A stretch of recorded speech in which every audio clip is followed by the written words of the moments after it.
मान लिया अगर हिंदू के साथ कुछ होता है वहाँ तो नहीं जाते हो, और मुल्ला के साथ कुछ होता तो वहाँ सबसे पहले पहुँचेंगे। नहीं, मैं संपूर्ण हिंदू का हूँ, चंद्रशेखर क्यों हूँ। चंद्रशेखर तो मौलाना चंद्रशेखर हो गए हैं ना, अब चंद्रशेखर मियाँ चंद्रशेखर हो गए हैं। तो इतने गंदे तरीके से नारे लगाए, बैरिकेड उखाड़ दिए उन्होंने, और बहुत ज़्यादा भीड़ में वो छोटे छोटे बच्चे आके ऐसे कह रहे सरतन से जुदा, तो उसका प्रभाव नहीं पड़ेगा क्या हिंदू समाज पे और समाज पे? आपको क्या लगता है? गुस्ताख रसूल की एक ही सजा, सरतन से जुदा, सरतन से जुदा। क्या इसमें संविधान खतरे में नहीं आता? नमस्कार, बहुत बहुत स्वागत है आपका न्यूज़ 31 इंडिया पर। मैं हूं रजत शर्मा।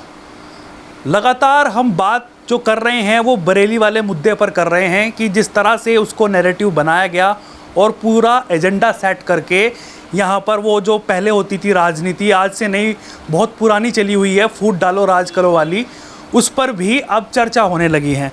तो जिस तरह से नेता राजनीति करते हैं उसमें से एक नाम उभर कर आया जो सांसद है नगीना से, उनका नाम है चंद्रशेखर, रावण बताते हैं।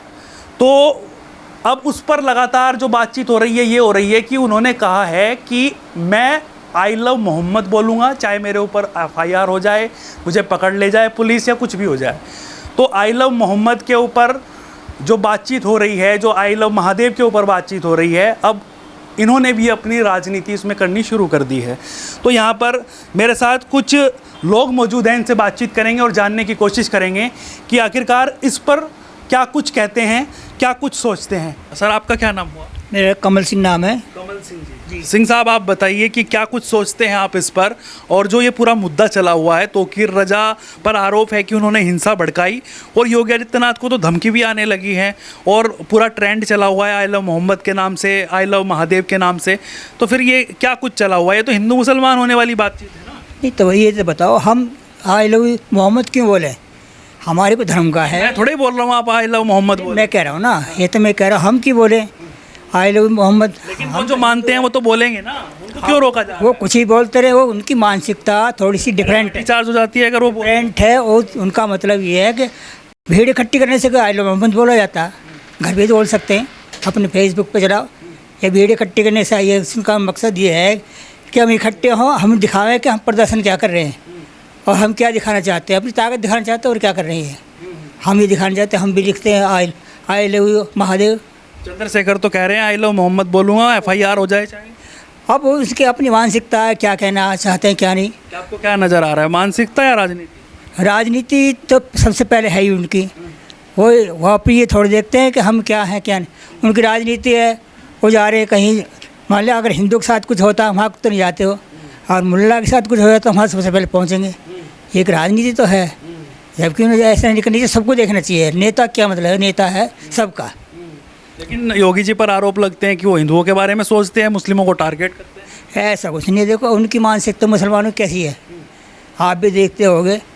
उनका मकसद यही है कि आपस में जो है इनको लड़ाई करके इनको मारो, इनको भगाओ, ये है इनकी मानसिकता तो ये है। आपका क्या नाम हुआ सर?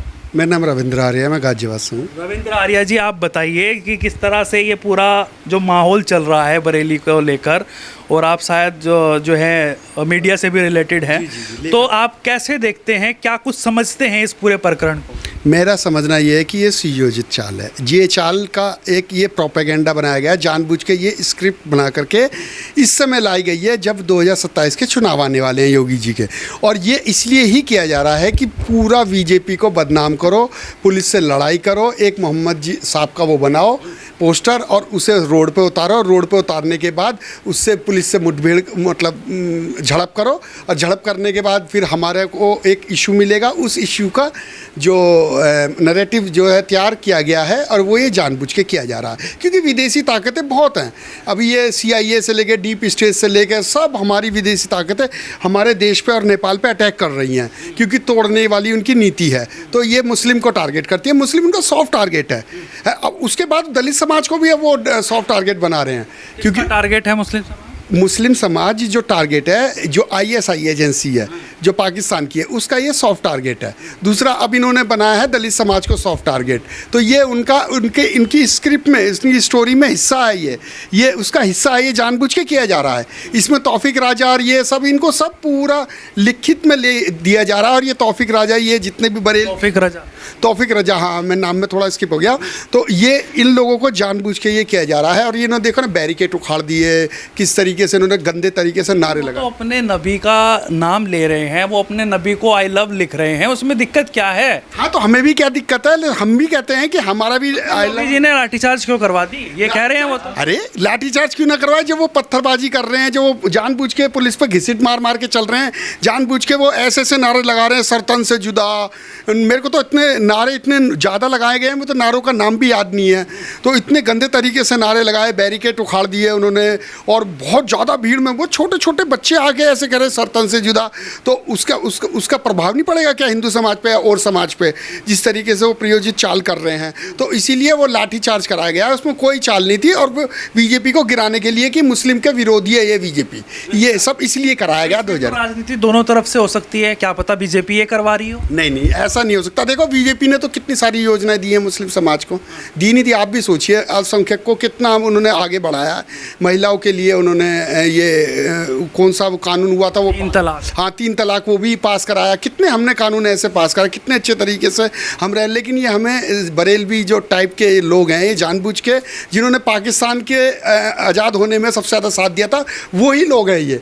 और ये तौफीक राजा, ये जो भी लोग हैं, ये जो वहाँ के सांसद है, ये जानबूझ के ऐसा करा रहे हैं, पाकिस्तान की भाषा बोल रहे हैं, और ये जानबूझ के पाकिस्तान के प्रोपेगेंडा पे चल रहे हैं। लेकिन जो भारत का मुसलमान है वो तो ये कहता है ना, जब उनसे बातचीत करते हैं कि हमें टारगेट किया जा रहा है, एक समुदाय को योगी जी साथ लेकर चलते हैं। और देखिए ये भी बोल दिया योगी जी ने, कह रहे धमकी दे रहे हैं वो कि मौलाना को पता नहीं है कि शासन किसका है। आपने नाम सुना होगा ना, एक फ़लस्तीन देश है, जब इजराइल उस पर पहले इजराइलियों को मारते हैं, और जब इजराइल उनको मारता है तो फिर हाय ऐसे छाती पीटते हैं, रोते हैं, हल्ला मचाते हैं। वही चीज़ें यहाँ पे की जाती है, बिल्कुल वही जो प्रॉक्सी वार में लड़ने वाले जो छोटे छोटे स्लोगन होते हैं, वो यहाँ पे दिए जाते हैं। तो वो अपनी भाषा में देते हैं, यहाँ पे अपनी भाषा में देते हैं, लेकिन प्लान पूरा एक ही किया जाता है। वो कुछ ऐसा नहीं है जो ये आप बोल रहे हैं कि हम उसके खिलाफ़ हैं या हमारी सरकार उसके खिलाफ़ है, ऐसा बिल्कुल कुछ भी नहीं है। बिल्कुल सॉफ्ट तरीके से हमारी सरकार चल रही है। कितनी अच्छी सरकार है हमारी बीजेपी की, और कितने अच्छे योगी जी की। बार बार तो हिंसा हो जाती है, फिर कहाँ से सरकार चल रही है? नहीं भाई साहब, हिंसा हम नहीं करते। मुस्लिम समाज के जो असामाजिक तत्व हैं, अजारक तत्व हैं, वो लोग करते हैं। इसमें हम और पुलिस कुछ नहीं करता, बल्कि हम तो सहयोग करते हैं। हम कब कहते हैं? हमने खूब कहो आई लव मोहम्मद, खूब कहो, हमें क्या परेशानी है। लेकिन तुम ये पत्थर बरसा रहे हो और सर तन से जुदा अजीब अजीब से नारे लगा रहे हो रोड पे, तो क्या उससे परेशानी नहीं होगी दूसरे समाज को या सरकार को? तो ये है, ये इसको इन्होंने हिंसा का जानबूझकर रूप दे दिया। ऐसा कुछ भी बिल्कुल नहीं है, बिल्कुल साफ़ सुथरी सरकार है हमारी। अच्छा, अभी मैंने महाराज जी का एक इंटरव्यू किया था, वो कह रहे थे कि ये कोई धर्म नहीं है, मज़हब है, और ये कोई कुछ मानसिकता इनकी जो है वो अलग है, आसमानी किताब को लेकर चलते हैं, वो गलत है। तो जिस तरह से यहाँ पर बातचीत, मैंने इनको सवाल एक और भी किया था कि क्या हिंदू एक हैं? तो आपको लगता है हिंदू एक है? नहीं, हिंदू तो एक्चुअल में है तो एक, लेकिन उसको समाज में इतने टुकड़ों में बांट दिया गया। किसी को दलित बना दिया, किसी को राजपूत बना दिया, किसी को जाट बना दिया। ये अब से नहीं, ये तो मुगलों पर जितने लोग खड़े हैं ये हिंदू हैं या फिर आपस में ही? ये हमारे भाई दलित समाज से हैं। भैया आपका नाम? ऋतिक नाम है मेरा। ऋतिक, ये दलित समाज से। भाई साहब हमारे दलित समाज से हैं, जाटव समाज से हैं, तो ऐसा कुछ नहीं है। और आपका? हाँ जी, नंद किशोर जी। तो ये लोग हैं, ये हमारे पवन तोमर जी हैं, तो अलग अलग हैं। ये ओबीसी से हैं, और मैं खुद ओबीसी से आता हूँ। देखिए मैं खुद ओबीसी से आता हूँ, पर मैं अपने नाम के पीछे आर्य लगाता हूँ, क्योंकि आर्यों की ही संतान है हम सब लोग। ये बिल्कुल गलत है जो अलग अलग हिंदुओं बटा हुआ है। जो बटा हुआ है ये तो मुगलों ने और अंग्रेज़ों ने किया, ये हमारे को बांटने का काम शुरू से किया। हमने कुछ नहीं किया। हमारे अंदर इतना जहर डाल दिया गया, फिर उसकी जो लाइन पर कुछ लोग हमारे हिंदू समाज के चलने लगे। आपने जिक्र किया कि भाई साहब दलित हैं, तो आप तो फिर चंद्रशेखर के सपोर्टर होंगे? नहीं, मैं सपोर्टर हिंदू का हूँ, चंद्रशेखर क्यों हूँ? मुझे चंद्रशेखर से क्या लेना, मुझे हिंदू सबके साथ रहना है। चंद्रशेखर तो मौलाना चंद्रशेखर हो गए हैं ना अब। चंद्रशेखर मियाँ चंद्रशेखर हो गए हैं। वो जब तक उन्होंने अपनी कोई पार्टी नहीं बनाई थी, केवल दलितों के लिए काम करते थे, तब तक तो वो चंद्रशेखर रावण थे। लेकिन जब से उन्होंने मुसलमानों का तुष्टीकरण करना चालू किया, तब से वो मियाँ चंद्रशेखर हो गए हैं। अच्छा जी। लेकिन वो तो कह रहे हैं ना, मैं आवाज़ उठा रहा हूँ जय भीम का नारा लेकर चल। जय भीम हो ही नहीं सकता भाई। आप एक ऐसे समाज को ऐसे समाज से जोड़ रहे हैं जो कि हमेशा एक समाज है कि वो प्रताड़ना झेलता हुआ आया है, दूसरा समाज करता हुआ आया है। आप उस समाज को कैसे एक साथ जोड़ सकते हैं? आप कहते हो कि मैं तो मजलूमों के साथ हूँ, मैं तो जिसके ऊपर अत्याचार हो रहा है उसके साथ हूँ। अभी जो सरकार है वो उनके ऊपर अत्याचार कर रही है, वो उनके सपोर्ट में है, इस वजह से आपको लग रहा है चंद्रशेखर केवल मुसलमानों के साथ हैं। जब कहीं दलित हिंदू महिला के साथ में कहीं दुष्कर्म होता है, कहीं कोई चंद्रशेखर नहीं पहुंचते, कोई बीमारी में नहीं पहुंचते अगर आरोपी मुसलमान है। अगर आरोपी हिंदू है तो वहाँ पे पूरी भीड़ लेके पहुंचते हैं, वहाँ दंगे करवाने का प्रयास करते हैं। आपने भी कासगंज देखा, कासगंज में पूरा प्रयास किया गया चंद्रशेखर द्वारा कि वहाँ का माहौल बिगड़े। लेकिन 2018 में जिस मामले में हम खुद यहाँ से मेरठ जा के हमने उसमें पैरवी की, उसमें 5 मुसलमानों ने एक दलित 14 साल की बच्ची का बलात्कार किया और उसमें हमने हज़ारों फ़ोन जो है भीम आर्मी को करवाए, कोई एक आदमी नहीं पहुंचा। क्यों नहीं पहुंचा? क्या वो लड़की दलितों की नहीं थी या आरोपियों ने जो थे वो ठीक थे? बिल्कुल कहीं ना कहीं तो कारण क्या रहा कि वो मुसलमान थे। हाँ, वो आरोपी मुसलमान थे, इसलिए वहाँ कोई नहीं पहुंचा। अच्छा जी। तो भाई साहब जैसे युवा हैं वो तो बहुत पसंद करते हैं चंद्रशेखर को, आप नहीं करते? देखो, पसंद की बात है, पसंद सब करते हैं, लेकिन इसमें कोई चाल भी हो सकती है किसी चीज़ की। चंद्रशेखर को जैसे ये चीज़ बुलवाई जा रही हो, कुछ भी षड्यंत्र हो सकता है इस चीज़ के पीछे, क्योंकि कोई नहीं चाहता भाई किसी के भी उस, जैसे कि अब हम हिंदू लोग हैं, वो क्या नाम है, मोहम्मद का नाम लें, मोहम्मद की तारीफ़ करें, कुछ भी चीज़ कर सकते हैं इस चीज़ के लिए। इसके पीछे कुछ भी बात नेगेटिव हो सकती है इस चीज़ के लिए।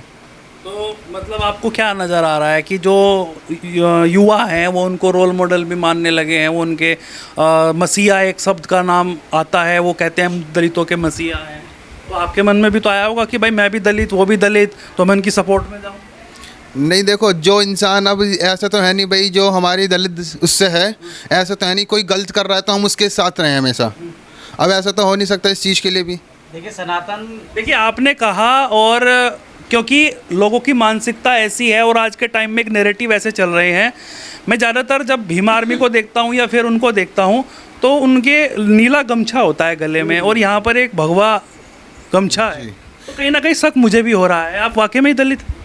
देखो जी, एक जो है ना, रही बात दलित की, इसके अंदर देखो कोई भी इंसान कैसा भी सही, इसके अंदर जो अपने जैसा भी है तो हिंदू धर्म से ही, कोई ये तो है नहीं अम्बेडकर जी को मानने वाले इंसान सभी मानते हैं उनको, हर बिरादरी से मानता है। पहले तो हिंदू है, उसके बाद बिरादरी में बटा हुआ है वो भी, ठीक है। उसके बाद रही बात अपने भगवा डालने की, है तो भाई पहले अम्बेडकर जी तो बाद में है, वो भी तो इंसान ही है, वो भगवान तो है नहीं। सबसे पहले तो श्री राम की पूजा होगी, उसके बाद ही अम्बेडकर जी को माना जाएगा।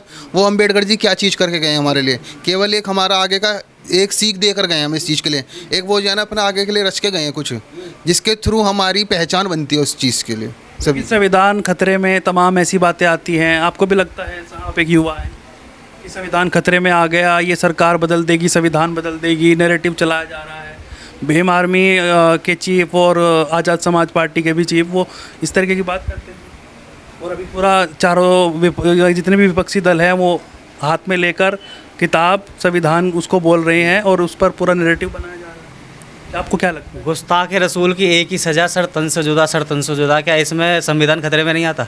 लेकिन जब हम जय श्री राम का नारा लगाते हैं तो संविधान खतरे में आ जाता है। ये कैसी दोगलाबंदी जो है राजनीतिक पार्टियां कर रही हैं। हम कभी ये नहीं कहते कि भाई कोई सा धर्म गलत है, मज़हब गलत है। पहली बात तो धर्म केवल सनातन धर्म है, बाकी सब मज़हब, पंथ और संप्रदाय हैं। लेकिन हम कभी किसी का विरोध करते ही नहीं, क्योंकि हमारे धर्म में कभी बताया ही नहीं गया। दूसरे के धर्म में बताया जाता है कि अगर तुमने फलाने को नहीं माना तो जो है उसकी हत्या कर दो। हम तो नहीं कहते भाई संविधान खतरे में, तो वो लोग डाल रहे हैं ना। हमने कभी संविधान के खिलाफ जाके कोई कार्य किया ही नहीं। आज भी अगर यहाँ भारत में मुसलमान सुरक्षित है, वो केवल इसलिए है क्योंकि हम संविधान को मानने वाले लोग हैं। जिस दिन हमने गीता पे चलने का जो है निर्णय ले लिया, उस दिन ना तो यहाँ पे एक भी गाय खाने वाला रहेगा, ना ही यहाँ पे जो है हिंदू बहन बेटियों के साथ में बलात्कार करने वाला एक भी व्यक्ति यहाँ उपस्थित नहीं होगा। लेकिन जो अपने धर्म को, पंथ को मानने वाले, मज़हब को मानने वाले, वो तो ये कह रहे हैं ना कि भाई अब संविधान में हमें राइट दिया गया है, उसमें फंडामेंटल राइट उनको है। वो कहते हैं कि हम तो मानेंगे भाई, अगर हमारे बारे में बोलने के चल जाएगा, लेकिन हमारे नबी और हमारे जो उनके मोहम्मद हैं उनके बारे में बोलोगे तो गलत है ना। देखिए, पहली बात तो जो भी लोग मोहम्मद साहब के बारे में जो भी कुछ बोलते हैं वो तथ्यों के साथ बोलते हैं। आप बैठ के डिबेट करिए ना उनसे, उनके गलत साबित करिए, कोर्ट में केस लड़िए। अगर आप संविधान को मानने वाले लोग हैं तो क्यों गर्दनें काट रहे हैं रोड पे जाके? संविधान का जो है मंदिर है कोर्ट में जाके आप केस लड़ो, जीतो, उसके बाद में सज़ा दिलवाओ। लेकिन नहीं, उन्हें तो मारकाट करनी है। संविधान खतरे में वो डाल रहे हैं, हम थोड़ी डाल रहे हैं। और रही बात सनातन धर्म की, तो हमने कभी भी, आपने देखा कमलेश तिवारी जी को मारा गया, कमलेश तिवारी के एक भी लड़के ने ये नहीं कहा कि उनका बदला मैं खून से लूँगा। उन्होंने कहा जी कोर्ट में केस लड़ रहे हैं, हम जो है संविधान के दायरे में रह के अपना केस लड़ेंगे। तो हम तो हमेशा संविधान को मानने वाले लोग हैं ना, हमेशा। जब एक ट्रेंड चला आई लव मोहम्मद को लेकर, पूरा कॉन्ट्रोवर्शियल मुद्दा भी बन गया, तौकीर रजा अभी पुलिस कस्टडी में है, जिनको मास्टरमाइंड बताया जा रहा है। लेकिन उसके बाद में फिर आई लव महादेव का भी ट्रेंड चलाया गया और सब हिंदू संगठन के लोग और तमाम ऐसे बड़े बड़े संगठन हैं जो, तो देखिए ये कुछ लोग मेरे साथ मौजूद थे, इनसे हमने बातचीत करने की कोशिश की और तमाम जो मुद्दे अब चल रहे हैं, तमाम जो नैरेटिव पेश किए जा रहे हैं, तमाम जिस तरह से बरेली का प्रकरण हुआ और फिर ये कानपुर से शुरुआत हुई, उस पर इन लोगों की क्या राय है कमेंट करके आप भी ज़रूर बताइएगा। देखिए, हमने इनसे जानने की कोशिश की और आपको ये वीडियो कैसी लगी कमेंट करके ज़रूर बताइएगा। आपकी इस पर क्या राय है? लगातार जुड़े रहिएगा न्यूज़ 31 इंडिया न्यूज़ नेटवर्क के साथ। नमस्कार।